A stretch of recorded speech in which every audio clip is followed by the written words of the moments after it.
Bonjour mes amis, voici une vidéo qui est très importante pour moi parce que j'ai longtemps bloqué dessus. Dans ma relation avec une personne qui était perverse narcissique, je ne comprenais pas pourquoi à chaque fois que j'étais heureux, l'autre était malheureux. Ou voulait me rendre malheureux alors qu'a priori, quand on est en couple, on doit faire tout pour que l'autre se sente bien. Si l'autre est heureux, on doit l'encourager ou profiter de cette énergie de bonheur pour rallier la chose et être heureux à deux. Mais un indice, avec un pervers narcissique, ça ne se passe pas comme ça. Si jamais tu es heureux, il y a assez peu de chances que l'autre soit heureux également. On va en parler dans cette vidéo aujourd'hui. Avant de démarrer, si vous le souhaitez, abonnez-vous à la chaîne, de plus en plus nombreux à nous rejoindre. Il y a aussi un quiz qui s'appelle « Est-ce que cette personne est perverse narcissique ou pas ?» Et si votre cas est particulier, si vous ruminez, si vous voulez des réponses et avancer, appelez mon équipe, ils sont là pour vous. Le lien est juste en dessous. On a déjà parlé dans quelques-unes des vidéos sur cette chaîne, le pervers narcissique n'est pas capable de trouver un bonheur de l'intérieur. On parle d'une personne qui est perverse, narcissique. Narcisse, c'est une personne qui se regarde dans un miroir et qui s'admire dans les mythologies. Là, en l'occurrence, ils ont toujours besoin d'être admirés pour exister.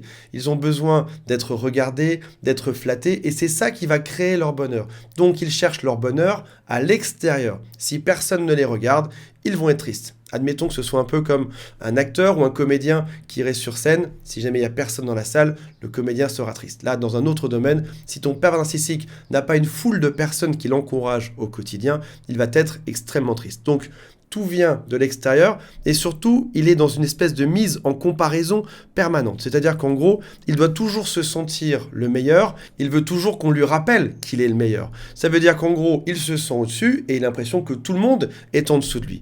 Dans sa tête, dans sa vision des choses, il y a des gagnants et des perdants. Lui fait partie des gagnants. Et tous les autres personnes sur Terre sont des nuls qui devraient l'observer et l'admirer. Donc ce sont des gens qui ont du mal à trouver un vrai bonheur. Le truc, c'est que si jamais tu es heureux, généralement, c'est le signe que tu as réussi quelque chose. Tu as réussi peut-être dans ton travail, tu célèbres ça le soir, tu es content, tu arrives super content à la maison, super contente, et là, tu vois que l'autre en face tire la gueule. Tu as réussi, tu es devenu un gagnant ou une gagnante, l'autre, ça va le faire enrager. Il ne sera pas heureux de ça. Il a aussi un sentiment de jalousie, il t'envie, il aimerait avoir ce genre de succès, il aimerait qu'on le reconnaisse. Aujourd'hui, peut-être que ton chef t'a fait un compliment, il se dit pourquoi son chef lui fait un compliment et c'est pas à moi qu'on l'a fait ce compliment aujourd'hui. Donc il a ce sentiment d'injustice, tu as réussi à trouver un bonheur qui vient probablement de l'intérieur, ce qui est un bonheur plutôt sain, et il aime pas ça du tout.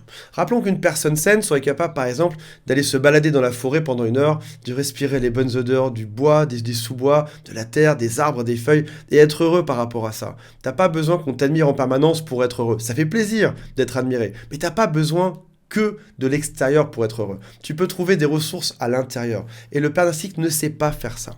Donc sa réponse immédiate, c'est l'attaque. Tu as même remarqué une chose, quand tu es triste, ton pervers narcissique est heureux, et quand tu es heureux, le pervers narcissique est triste. Et donc, sa solution, quand il te voit aussi heureux, c'est bien évidemment de te détruire. Pourquoi est-ce que tu serais heureux alors qu'il a la capacité, a priori, de contrôler tes émotions? Donc, il va te faire des critiques, il va appuyer sur tous tes boutons rouges, tous les sujets qui te rendent fou, il va tous te les dire, il va te rabaisser, il va t'expliquer que ta vie est nulle, et il ne comprend même pas pourquoi tu es heureux. Parce que, devant une vie aussi misérable, tu devrais plutôt pleurer que d'être heureux. Encore pire que ça, si jamais tu es heureux et en plus détaché des critiques et des remarques qu'il va te faire. Dans ce cas, ça signifie que ton pervers narcissique n'est pas irremplaçable, qu'il n'est pas unique, alors que c'est ce qu'il veut être au final. Ça veut aussi dire que tu peux avancer sans lui. Et ça, il n'aime pas ça du tout. Ça veut aussi dire qu'il n'est pas tout puissant. Et ça, encore une fois, il déteste pas. Ça veut aussi dire qu'il voulait te contrôler et qu'aujourd'hui, il n'arrive plus à avoir ce contrôle.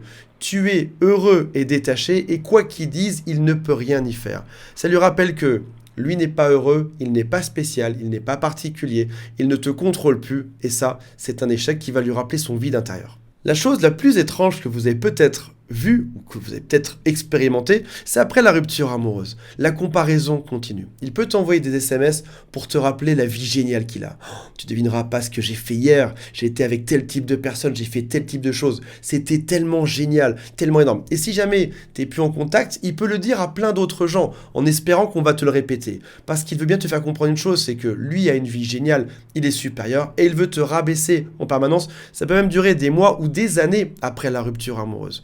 Donc, Il a besoin de ta réaction pour se nourrir. Le pire avec un père narcissique, c'est pas de se disputer avec lui. Le pire, c'est de l'ignorer, sourire et l'ignorer. C'est ça qui le rend fou. Donc la comparaison continue. Et il a toujours besoin de te dominer en te disant « Regarde comme ma vie est géniale et regarde comme ta vie est nulle ». Il peut aussi utiliser, par exemple, les réseaux sociaux pour montrer à quel point sa vie est top.